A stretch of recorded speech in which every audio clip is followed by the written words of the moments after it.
All right, what's happening, Pomona? This is Andy Q, and you're kicking it with Quinones. I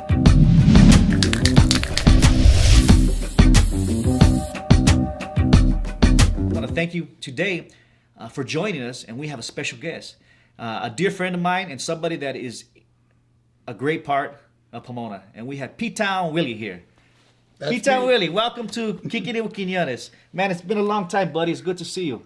I feel proud to be the first guest of the Kicking It with Quinones show. Well, because we got a history, right? Yes, we do. It goes way back, probably 20 years. At least, huh? Yep. Wow, 20 years. All the way back to the Opera Garage, and it's continued for the next 20 years, and I'm proud to say that I'm your friend. Hey, well, again, thank you for Kicking It with Quinones, and let's get into our discussion for today.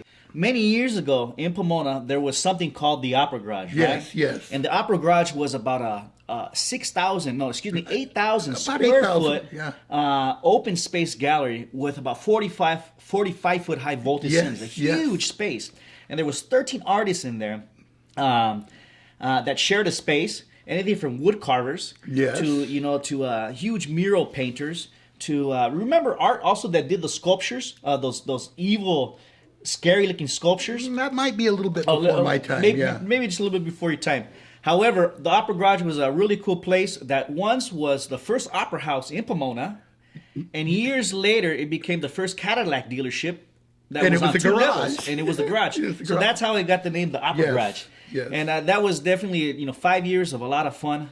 I think in both of our lives. Yes, we had bands playing there almost on a monthly basis. I used to DJ in there. DJ there, parties, a lot of artist conversations, various characters. Yes. Remember, I had that youth program, that graffiti diversion program. I do remember that. Where I got kids that were in trouble from the courts and they had to do community service. Instead of doing graffiti abatement, we would do graffiti diversion, and we would teach them art and entrepreneurship, and we had an agreement with them saying that, look, if you stop tagging on the streets, you can hang out with us artists. You're going to be mentored by various artists within the Opera Garage, and we're going to see where your creativity takes you. And that was an awesome program where I had hundreds of kids there going in and out, through a weekly basis, being inspired to do something more with their lives. Yes, we had a good time there. Huh? That's where you made your start as an artist. Yes, when you were running that program, that's when I came in, and I pretty much just came in as an observer. I wasn't an artist per se yet at that time.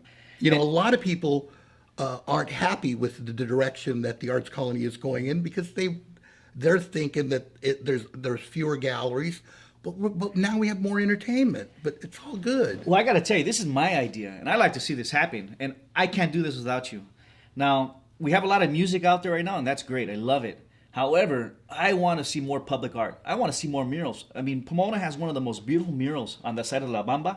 One of the most beautiful. Yes. It was a great collaboration between artists and students, community. I don't understand why we can't have murals like that all around Pomona. And Pomona could be known as an art destination, that people would come from all around the world to see the beautiful and interesting creative murals that our artists, along with our youth and our community, and maybe some of those bands that are playing there at the opera, the Fox and the Glass House. Yes, they could play outdoors in a venue where these community is painting these beautiful murals all throughout Pomona. Imagine that. Well, I mean, in my opinion, I'm thinking we need to go along with the entertainment industry. Yes. And use them. Yeah. If they're bringing these large crowds, it's up to us as artists to take advantage of those large crowds. So let's just say there was for every artist that loved art out there that came to Pomona, they would give a small percentage of the total revenue that they would make, and that would dedicate it to a beautiful art project. That would be nice. That's doable. Well, we could always hit them up. I got to tell you, we've seen Pomona throughout the years. I've been hanging at least for 20 years. You 20 years, around the same time. We've seen the ups and downs. We've seen the ups and downs. Now I gotta ask you from the viewpoint of someone that's been very active and influential in Pomona, within that downtown area in particular. How do you feel about Pomona today? You know what? I've seen it go through ups and downs, and I've seen it at times when I thought that it's finally going to be a destination.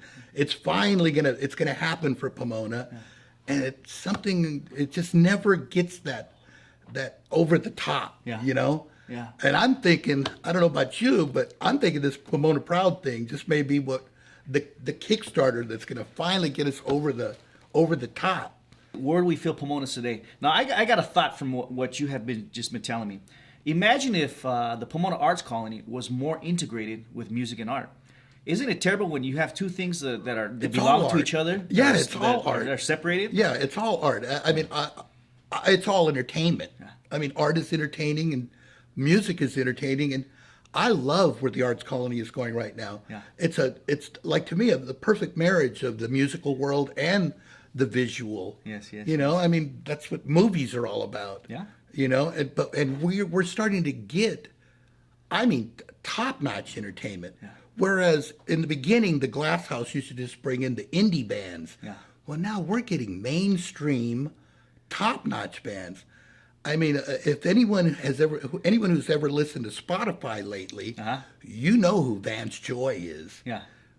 I was very excited to get photos with him the other day, Yeah. and to be able to stand right at the stage and take high-def video of him. Wow. You know, Now, some people don't know who that is. Can you maybe give a little Vance background? Joy. He's the singer of the hit song Riptide. All right. You know, they just played at the Glass House 2 weeks ago. I know you're all familiar with Coachella and Stagecoach. Yes. Well, every year now, right before the Coachella Festival, the Tele brothers, which are Golden Voice, have a lot of those Coachella bands come through downtown Pomona, and they play at both the Fox and the Glass House. Yeah. I mean, that's where my pride is, because I've been a DJ for going on 35 years. I mean, so that should say how much I love music. Now, also, I know a few things that you've done also in the past. Why did you share with the audience a few of the things that you've done in Pomona, which you're known for over the last 20 years? Now, I'll start off with one. You know, being a DJ at Characters. And a karaoke host. And a karaoke Yeah. host. You know, one of the shows that I produced at Characters that I'm kind of proud of, and you probably couldn't do this type of a show anywhere else, I had this karaoke show that I called Dragioke. And the girls were supposed to come dressed as guys and sing men's songs, and the guys were supposed to come dressed as girls and karaoke women's songs. Oh, really? And it actually went over pretty good. Yeah. You know, some of my best friends all showed up, Yeah. all in costume, and they were already karaoke people. You know what I mean? So most karaoke people take to that kind of, they like being the focus of attention. Yes. I mean, we all do. That's right. But that show I'm really proud of. I'm well known for this big red fur coat that I wear. I remember. Yeah, I don't wear it as much anymore because Too hot. it's too hot. But something that I've never told people about that coat is that coat is actually a production of Pomona. I don't know if you remember it was called Funky Things. It was like right there Yes. next door to.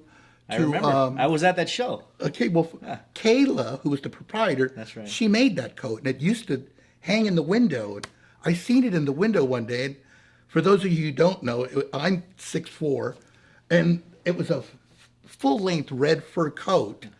And when I went into the shop to buy it, I asked Kayla, can I test drive that coat? And she already knew what that meant. Yeah. I want to put the coat on, stroll around the Arts Colony, see what kind of response it gets. Yeah. And it blew up. That's I mean, right. it suddenly turned me into a celebrity. Yeah. I mean, it had gotten to where I'd show up in Hollywood and people would be going, "Hey, where's your red coat?" I'm like, you know, it grew into a life of its own. Yeah. That I was envious of. People knew the coat and they didn't know who I was. Yeah. But they knew the coat. Anyway. Well, I got to tell you, I really enjoyed you coming onto the show today. I look forward to more conversations and being a guest on your show in the future. I'm looking forward to collaborating as well. Yeah.